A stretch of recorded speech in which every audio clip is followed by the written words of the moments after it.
vous avez obtenu des récompenses importantes. Vous avez eu le César de la meilleure actrice, le Molière de la meilleure actrice. Qu'est-ce que ça fait, les récompenses? Est-ce que c'est important? Pour moi, c'était important. Et c'est important parce qu'en fait, au début, ça n'a pas été évident du tout. Pourquoi? Parce que les choses n'étaient pas du tout ni simples ni faciles. Je pense qu'elles sont encore plus compliquées de nos jours. Je pense que si quelqu'un veut être comédienne de nos jours, ça n'est pas simple du tout. Donc il a fallu... Vous avez suivi quelle formation alors? Alors, j'ai raté le conservatoire 3 fois. C'est pas mal. J'ai raté la Rue Blanche 1 fois. Donc j'ai failli arrêter. Et finalement, François Florent a créé cette année-là la classe libre. Et donc je me suis retrouvée avec comme professeur le grand Pierre Roman, qui était aujourd'hui disparu, mais qui est un très grand metteur en scène et qui était un immense pédagogue.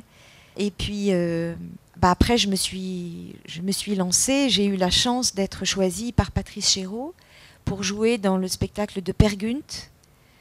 C'est votre première apparition sur scène? Oui, au théâtre. Commencer avec Chéreau, c'est pas mal quand même. Mais c'était tout à fait extraordinaire.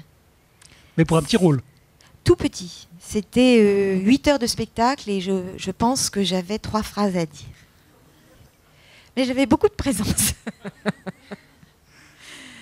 Non, mais c'était magnifique parce que le rôle de Per Gunt était tenu par un immense comédien qui s'appelle Gérard de Sarthe et qui jouait Per Gunt de 18 à 90 ans avec une fougue et un charisme extraordinaire. Puis il y avait Maria Cazares aussi. Maria Cazares jouait sa mère.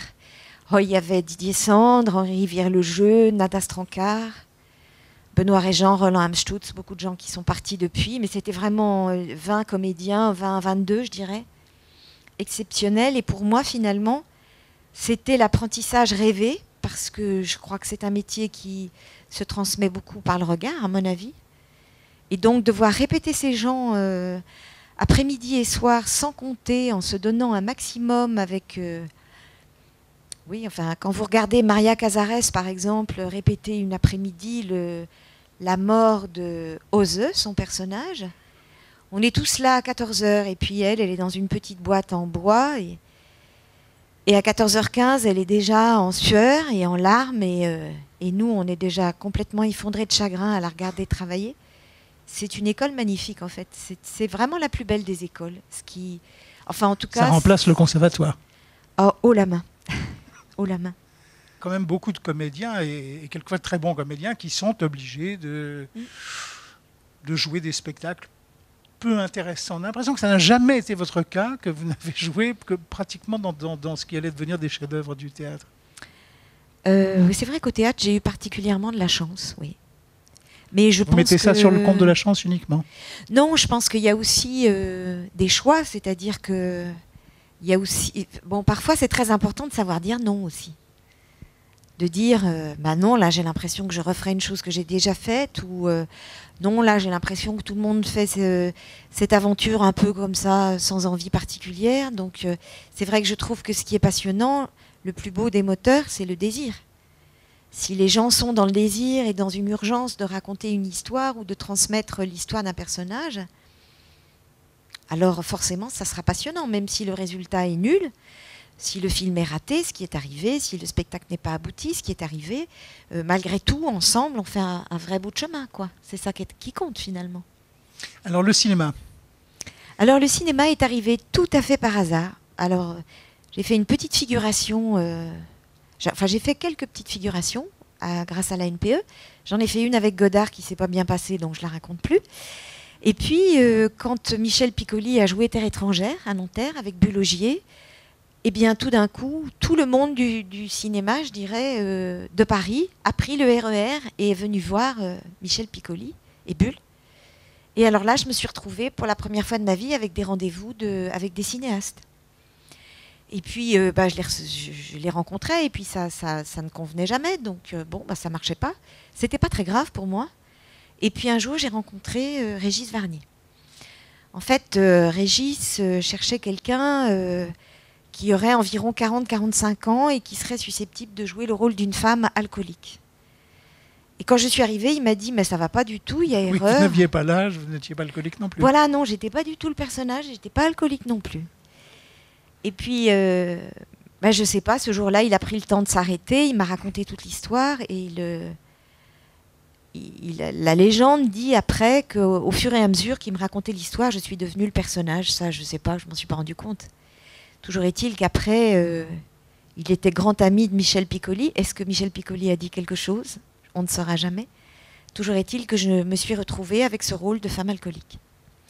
C'était la femme de ma vie et c'était la première fois que j'avais un rôle au cinéma. Et ça a démarré comme ça. Alors après, on m'a proposé beaucoup de rôles d'alcoolique. Donc je me suis dit, bon, bah c'est pas grave, j'aurais fait qu'un seul film au cinéma. Et la télévision aussi. À la télévision aussi.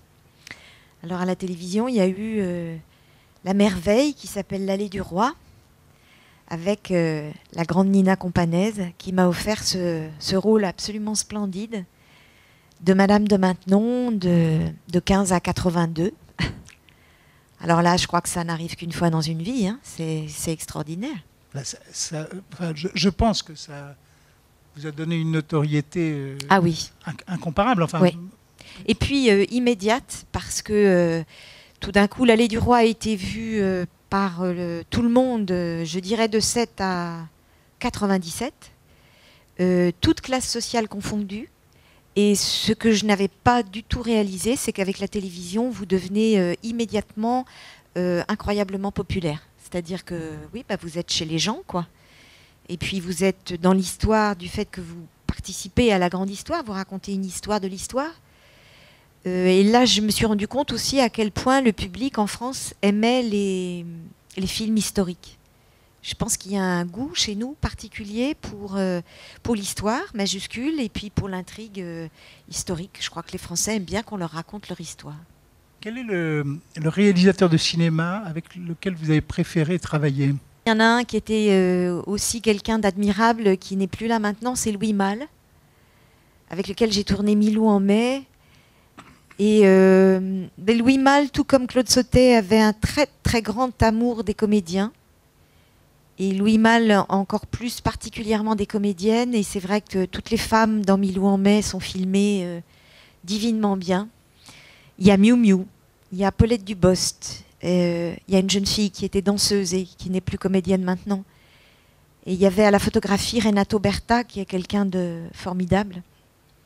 Et ce tournage qui s'est passé pendant 2 mois dans une maison dans le sud-ouest. Qui était un peu le sujet même de... Voilà, c'était un petit peu la Cerisay, hein, finalement. Hein, ça avait beaucoup à voir avec la Cerisay. Et mon personnage avait un peu à voir, mais je ne m'en suis pas rendu compte sur le coup, avec Macha de la Mouette. Un peu ce personnage comme ça qui boite. Et au théâtre, le metteur en scène avec lequel vous êtes le plus en affinité immédiate? C'est Patrice Chéreau. C'est vrai que je me sens dans son regard, j'ai l'impression que je serais capable de tout. Alors ça, c'est merveilleux. Quand on a cette confiance-là, tout d'un coup, on se dit, en fait, oh, j'ai l'impression que je pourrais tout jouer, ce qui n'est peut-être pas vrai, et c'est sans doute pas vrai. Mais simplement pouvoir se l'imaginer. Je crois que dans son regard, tout d'un coup, je me dis que j'ai des ailes et que tout est possible, quoi. C'est étonnant.